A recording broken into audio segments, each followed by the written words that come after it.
The entire Russian battalion of more than 500 people vanished in Luhansk region, and Russia is doing everything possible to sweep this situation under the rug. At the same time, the insanity in the east continues as Russians decided to reopen Liman battlefront.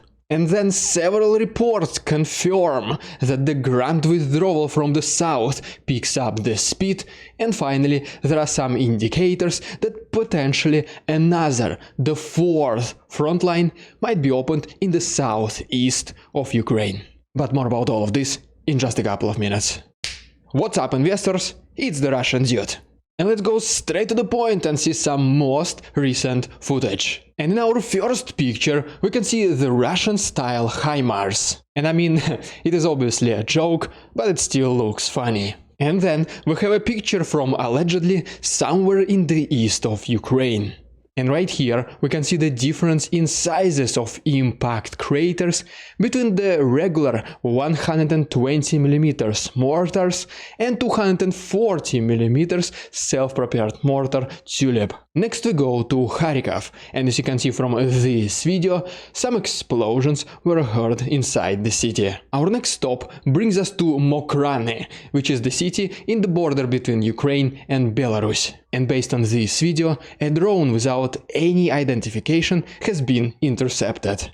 The Belarusian border patrol says that this drone came from the territory of Ukraine, and they also claim that the purpose was to collect the intelligence data. We do have some news from Belarus for today, and I will talk about them very soon. But first of all, right here we can see that even more searches have been conducted across Ukrainian monasteries. And this time they were located in Zhytomyrskaya, Rovinskaya and Zakarpatskaya regions. And speaking about monasteries, another Ukrainian priest from Kirovgrad has been officially suspected by Ukrainian security services. And the main accusation against him is that during his church services he was justifying the annexation of Crimea. Alright, and before we talk about this very interesting situation in Belarus, let me give you a very quick update on statistics. And first of all, as you can see right here, according to the General Staff of Ukraine, since the beginning of this war,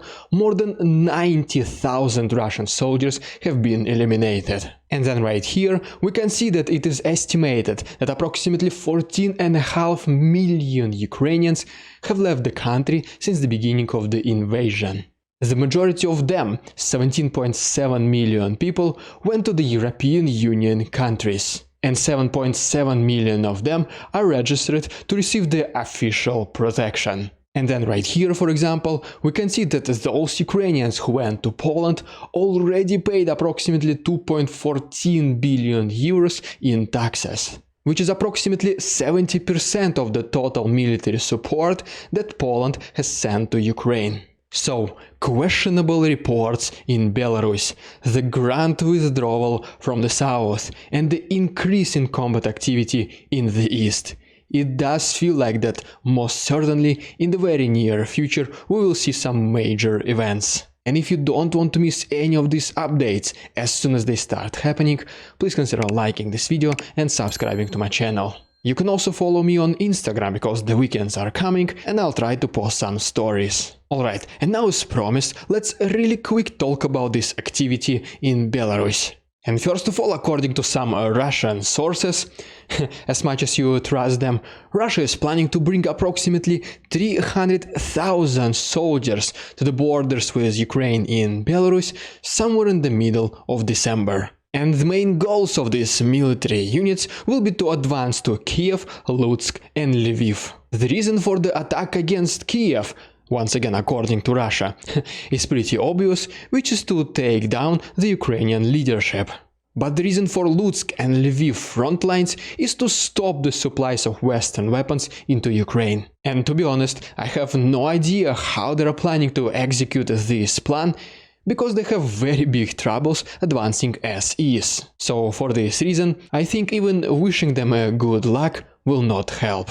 But then, according to the defense intelligence of Ukraine, they see absolutely no signs of such military formations in Belarus. And in fact, what they say is that Russia struggles a lot from the lack of military equipment and vehicles. And because of this, instead of opening way to advantageous new front line, they will most likely send all their reinforcements to the areas where they have much bigger chances. Which is, as you can already guess it, is the east of Ukraine. And before I give you critical updates from the east, let's briefly talk about the situation in the south. And first of all, according to the report by the Institute for the Study of War, Russians continue their defensive operations along the Dnipro River. At the same time, the biggest number of Russians retreating from Kherson was along Holopristan-Oleshki highway. And reportedly, just like yesterday, they continued to go deeper inside Kherson region.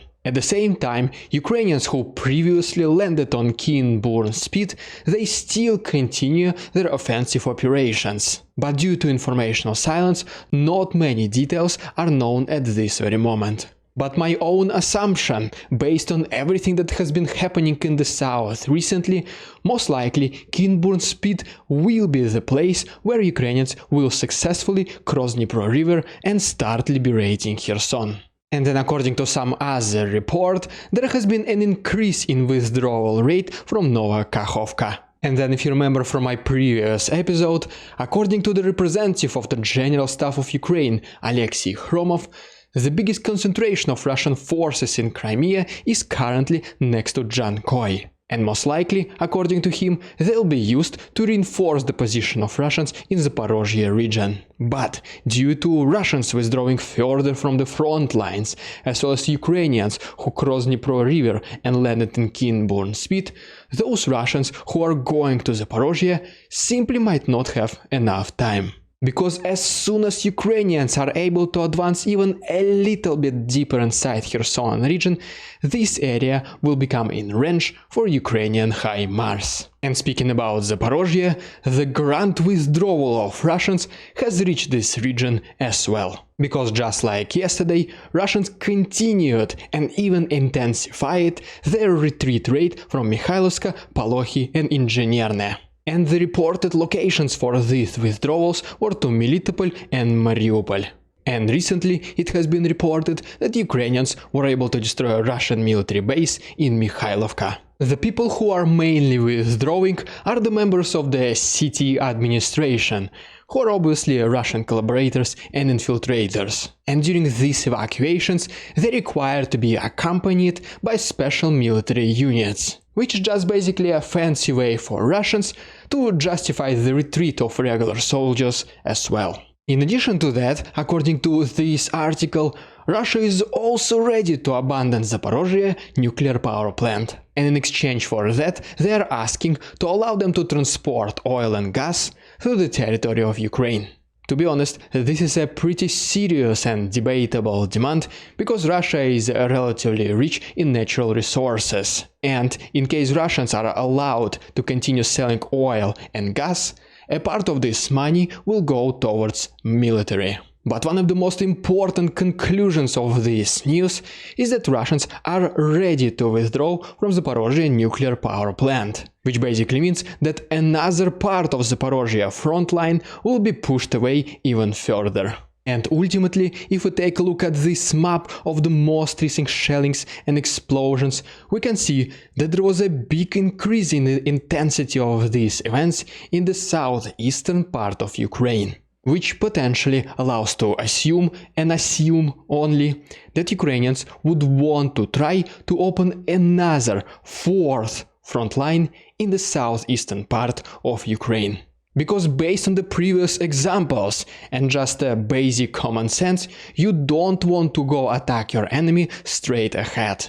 The first part of most counteroffensives is to obviously do the intelligence. After this, you start shelling the enemy and trying to destroy his military supplies from a distance, which is basically looks like happening right now in the southeastern part of Ukraine. And only after this, when you know a lot of things about your enemy and its supplies are critically low, this is when you launch the actual counteroffensive. Once again, right now it's way too early to tell whether this will become another front line, and these are just the assumptions. Right now I will be showing you some footage from the east of Ukraine, but this is only 5 or 10% of today's photos and videos which I am able to use on YouTube. For this reason I uploaded some of this footage to my Discord and the rest will be available on my Patreon. And if you want to see these unacceptable photos and videos, the links will be down below. Alright, so first of all, right here we can see the mayor of Moscow,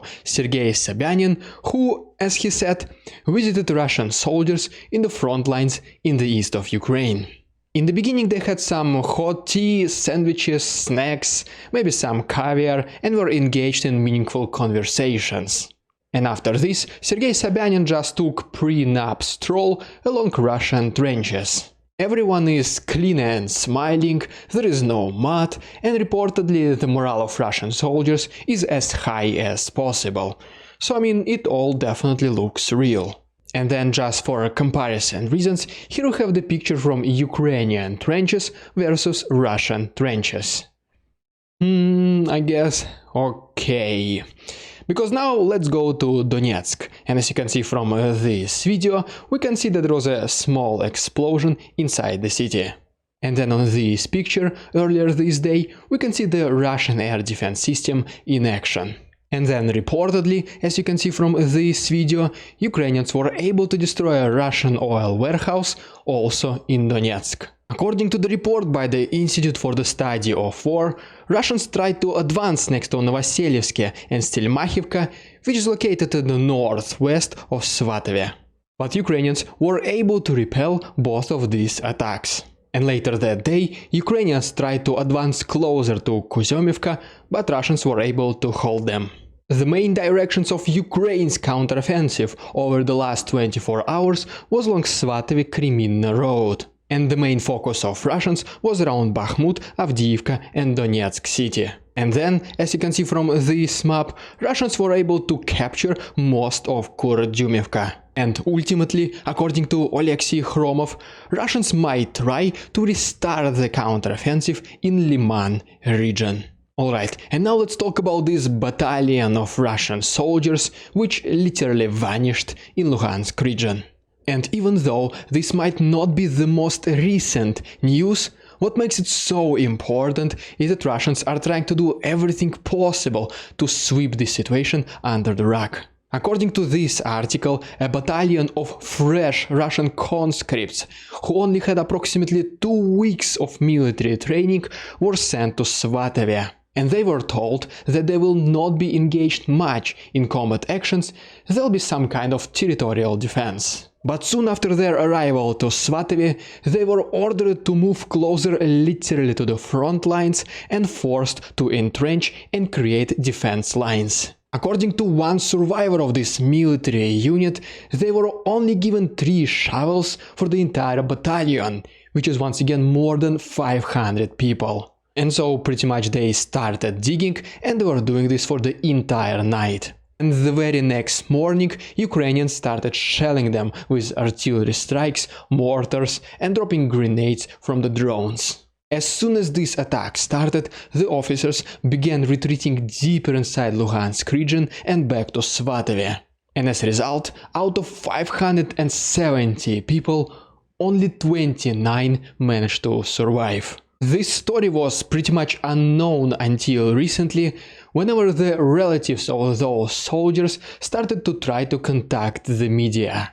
And they were never able to reach any of the state TV channels or any military representatives. The relatives tried to receive some financial compensation or at least some answers, and they were denied both. The Russian propaganda will obviously never mention any of these stories with huge losses. But instead, what you might see is the mayor of Moscow being in brand new and clean clothes, who is saying that the morale of Russian soldiers is extremely high. And still, after suffering such huge losses, Russia decided to continue its insanity in the east. For this reason, there might be some big updates coming to us in the near future, and if you don't want to miss them, just once again, please subscribe to my channel. It only takes 1 click. And if you want to support my work, please consider becoming my channel member, use the PayPal link, or become my Patreon, where you'll receive early access to the additional materials.